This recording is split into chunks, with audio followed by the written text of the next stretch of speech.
Iemand wat dan mediese woorde verstaan is, Dr. Michael Mole. So, Michael, good morning. Good morning, your name. Just say that word again. That's fantastic. That sounded like Latin. It is Latin. Lucidum intervallum. Yeah, it's stunning. I've no idea what it means. I never did Latin at med school, so I was lucky to dodge that bullet. I think it's ear pain because your wife chat the whole time. No, because we're talking about divorce, so that's no, but can't joke about divorce. Michael, yeah, unless you were my parents, that was chaos. It is so funny, and this is a true story. I love the true stories. I think that's what the whole JouGROOTkuier is all about. I was one of the people that had mine 2 weeks ago, and I was very honest about my life, and it's actually very funny. I've got a picture of my mom and dad, but they got divorced twice and remarried twice, and there were separations in between as well. It was funny, but I've got a picture of my dad with an afro, with a little notebook on one of the courses of your dad. On marriages, and we interviewed him a couple of years ago on the show, and I said to him, they were one of the couples that they really tried, but it failed. But it's a small world, eh? And when I was probably, I think, 9 years old with that photo, classic 70s photo, beautiful. But it's not about me, it's about you. I've got a great story about that, Journey, if you don't mind me just jotting in there. Yes. So my dad wrote this, as you rightly pointed out, Kom ons wen saam, let's both win. All about marriage. It's you and I against the problem, not you and I against one another. Great book, did really, really well. We were in a restaurant together in Pretoria having a family dinner. My dad's a conservative guy. And one of my friends came in, at that time was top billing, so was dealing with a lot of designers, with a gay partner. And he walked in and he went, Arnold Moore. He said, I read your book and it saved our relationship. I've never seen my dad at a loss for words, kind of going, oh, that's fantastic. I'm so, it was just, it was a moment, it was special, man. So, yeah, cool story. That's a cool story. And that's the thing. Your JouGROOTkuier is tomorrow night at 7, and it's exactly the stories that people are looking for. Besides the medical myths, that was in our promo, and I love that about what you do and the way you present medical advice. You've been on the show with the Medical Minute for a couple of years, and it is funny stuff like me that grew up. If you've got a burn wound, you put toothpaste on, but you're gonna bust big myths, Just give us a bit, but not too much, because we want people to buy tickets to kuier with you tomorrow night. Well, funny enough, I was just listening to the radio on the way to work this morning, and I think the guy's called the Sleek Geek. It was just fascinating. He just said this classic phrase. He just said, "Life is better when you're healthy."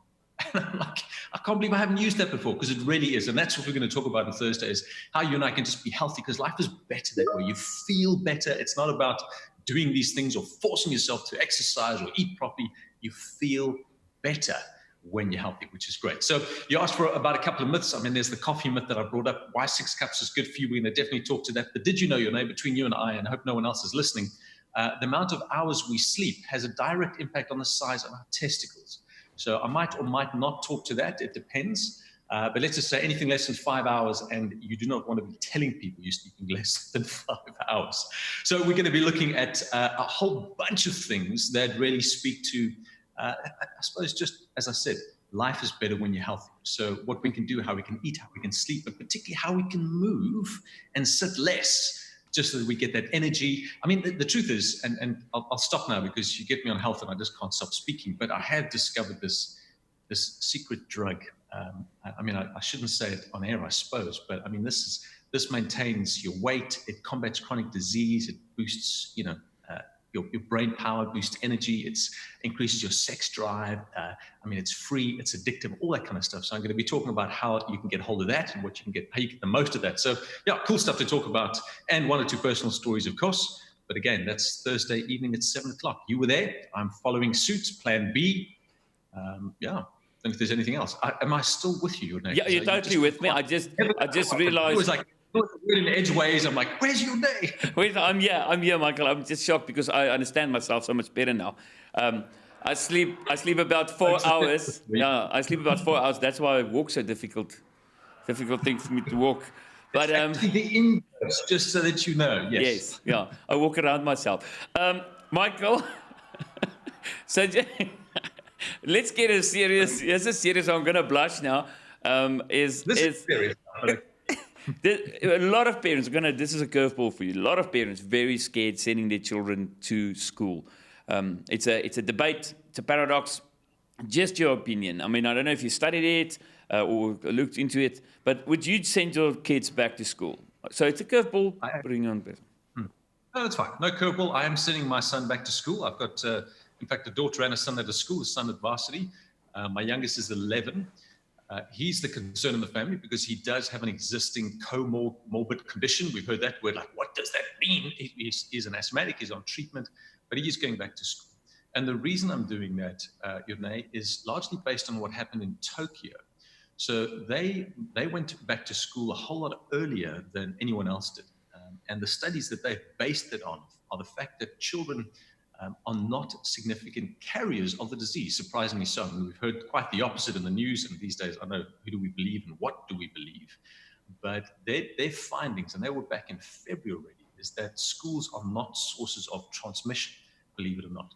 So they are practicing good, social distancing. So they've staggered school start times. The kids have got social distancing. They're wearing masks, all of those things. And kids don't move around from class to class. Teachers move around instead of the kids. So they've done all of that. And there's been no significant difference in the increase in COVID cases in that particular country. And it wasn't just Tokyo. I can't think of the other country that did that. It wasn't Sweden. But the point is, schools tend to not be sources of infection. Ironically, that's why I'm sending my son back to school. So I think from a parent's perspective, I mean, you really, that decision is yours to make. And I think schools have been very gracious in saying if your child doesn't want to come back to school, no problem. He can still, do schooling online. I just know my son loves the social aspect of school, misses his friends, misses that connectivity. And that's part of growing up. It's not learning so much. It's being in that social environment and having that social interaction. So yes, he's going back and we will just practice good hygiene, wash his hands. He knows how to do that, man. His skin's peeling now from washing his hands so often. Great. Michael, thank you so much. Looking forward and all of the best. Thanks for your time. Short and sweet. Absolutely. I'll see you Thursday night, guys. Alright, yes. En soos jy gehoor het, enige vraag, jy kan vra, is lekker interaktief. Jou Grootkuier, gaan na grootfm.co.za, klik op jou Grootkuier, koop jou kaartjie en dan stuur ons vir jou link en dan 7 uur donderdag aand kuier saam met Michael Moore.